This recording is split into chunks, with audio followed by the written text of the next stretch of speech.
चले गए, लेकिन 73,000 लोग हमारे छम कॉन्स्टिट्यूंसी की, बाकी आरसपुरा पुंछ राजौरी का आप छोड़, मैं यहाँ का आपको बताऊँगा।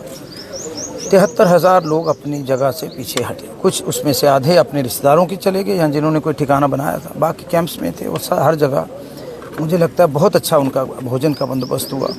कमियाँ सभी का एक बार फिर से स्वागत है आवाज़ जम्मू कश्मीर के ऊपर। एक बार फिर से जो लोगों ने कहा था, जहाँ सर ने कहा था कि नेता नहीं समझना मुझे बेटा समझना, आज वो लोगों के ऊपर खरे उतर रहे हैं हर एक बात के ऊपर। आप देख सकते हैं इस पर टेंशन का माहौल है दोनों मुल्कों के बीच में। लोग जो हैं वो घबराए हुए हैं। उसी के बीच में आज एक बार फिर से जीरो लाइन बॉर्डर के ऊपर चल के आए हैं श्री सतीश शर्मा जी, और यहाँ पर आज एक एनजीओ की टीम भी मौके पर पहुंची थी जिन्होंने राशन वितरण किया उन लोगों को जो शायद घर से गरीब थे, जिनके पास कोई और उपाय नहीं था कहीं काम काज का, क्योंकि इस वक्त डिस्टर्ब जो है पूरा माहौल चल रहा है। उसी के बीच में सर यहाँ पर पहुंचे थे और आज हमारी एक बार फिर से इनसे मुलाकात होने जा रही। पहले तो हम स्वागत करेंगे, सवाल बाद में करेंगे। सर स्वागत है आपका। आपका बहुत बहुत धन्यवाद। पूरे पिछले 10-12 दिनों से आप जो मजबूती से सरहद पर बने हो हमारे साथ हम देख रहे हैं, और सब लोगों की सुध ले रहे हो, इनकी आवाज़ पहुंचा रहे हो जहां पहुंचनी चाहिए। आपका धन्यवाद जी।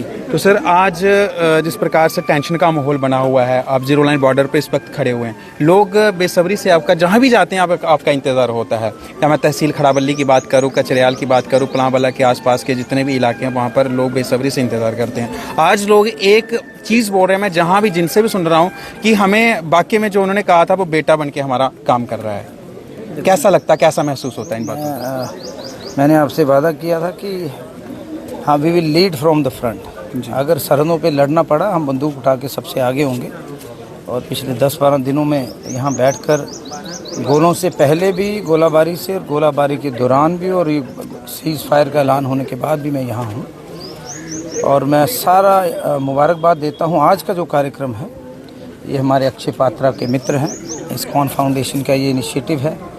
पूरे हिंदुस्तान में 78 से ज़्यादा किचन चला रहे हैं, 23 लाख लोगों को खाना खिला रहे हैं, 24,000 स्कूल्स में काम कर रहे हैं। अगले कुछ दिनों में मुख्यमंत्री साहब के आशीर्वाद से और 18,000 लोगों को ये भोजन करवाएंगे। कुछ चीज़ें पाइपलाइन में हैं। उसी कड़ी में मैं इनसे मिला था तो ये कहते हैं कि चलो बाकी काम बाद में। जो ज़ीरो लाइन पे लोग हैं, जो घर से दरबदर हैं, छठी बार हम लोग भागे। छम के जो लोग हैं, पहले अमूमन क्या होता था, हम ही लोग माइग्रेट करते थे, गोलाबारी यहाँ होती थी। 71 के बाद पहली बार हुआ कि ड्रोन्स, जहाज, और पूरे शहर में ये माहौल उन्होंने महसूस किया कि अब उन्हें पता लग रहा है यार आप लोग दशकों से ये चीज़ झेल रहे हो, और वो लोग मदद करना चाहते हैं। चाहे पुंछ है, राजौरी है, नौशहरा है, जम्मू है, आरसपुरा है। उसी कड़ी में मेरे भाई राठौर साहब आए हैं अपनी टीम के साथ, और जो पूरेस्ट ऑफ द पूर हैं, जैसे आज 400 परिवारों को इन्होंने अपनी तरफ से अगले 40 दिन का सामान राशन वितरण किया। मैं इनका धन्यवादी हूँ, और फाउंडेशन का और गुरुजी का धन्यवाद हूँ जिन्होंने वहाँ बैठे, दूर बैठे हम लोगों की सुध ली। तो मैं चाहता हूँ ऐसी ऑर्गेनाइजेशंस आएँ और बड़े अच्छे तरीके से लोगों की मदद करें। सरकार के पास लिमिटेड सरमाया है, सरकार तो लोगों से होती है, और लोग मदद करें। और वैसे भी देर आर सम, आपको पता है यूटी में कुछ फाउंडेशंस होती है, और ये सारे बगैर वर्दी के हमारे लोग जो हैं सब फ़ौज में से आए हैं, ये फ़ौज से आए हैं, मैं फ़ौजी का बेटा हूँ। तो वो जज्बा बरकरार रहना चाहिए, और दुश्मन ने जो काम किया है सिविलियन को टारगेट करने का, उसको मुंह तोड़ जवाब देना है।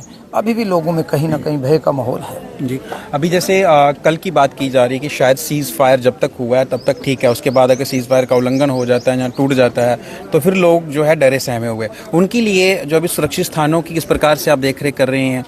कहीं आपने जिन लोगों को यहाँ पर पहुँचाया उस वक्त इमरजेंसी में वो बहुत आवश्यकता थी उन लोगों को, वो आपने पहुँचाया। इवन कि जिनको फाइनेंशियली सपोर्ट भी की नीड थी, आपने वो भी कोशिश, कुछ लोगों ने हमें बताया कि आपने उनको पर्सनली उनको सपोर्ट करा।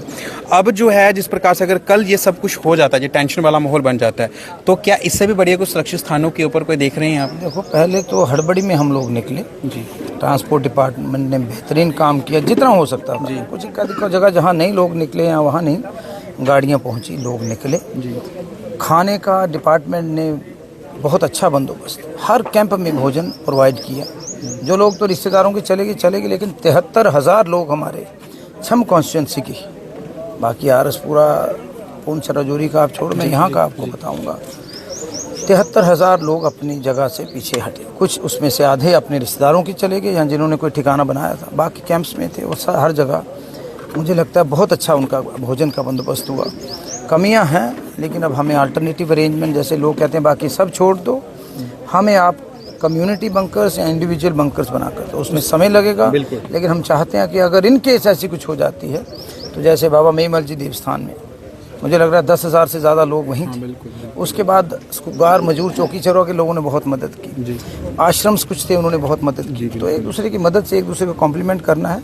हमें अल्टरनेटिव शेल्टर्स चाहिए हैं जो रेंज से बाहर है, लेकिन बदकिस्मती एक हो गई कि आज जम्मू शहर भी सुरक्षित नहीं रहा। अब लोग जो यहाँ से वहाँ जाते थे कहते हैं शहर के सेफ नहीं है, उसको कैसे। तो कहीं ना कहीं हमें बैठकर मशवरा करना है दिल्ली सरकार, प्रधानमंत्री जी से, डिफेंस मिनिस्टर जी से, मुख्यमंत्री साहब, इसका परमानेंट कोई हल होना चाहिए। सर, हेल्थ को लेकर के जिन जगहों पर एम्बुलेंस तो है, नाम की एम्बुलेंस है, इस वक्त खास तौर पे एक एक दो एम्बुलेंस एक टॉप क्लास की होनी चाहिए। बिल्कुल, अखनूर में 2 नहीं आई हैं, खोड़ में 1 आई है, लेकिन पलाव वाला जैसे हो गया।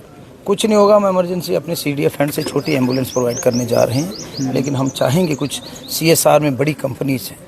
इससे बड़ा देश हित में कोई कार्य नहीं है कि आप अपने सरहदी लोगों को जो कंधे से कंधा मिलाकर आपकी आर्मी के साथ खड़े हैं।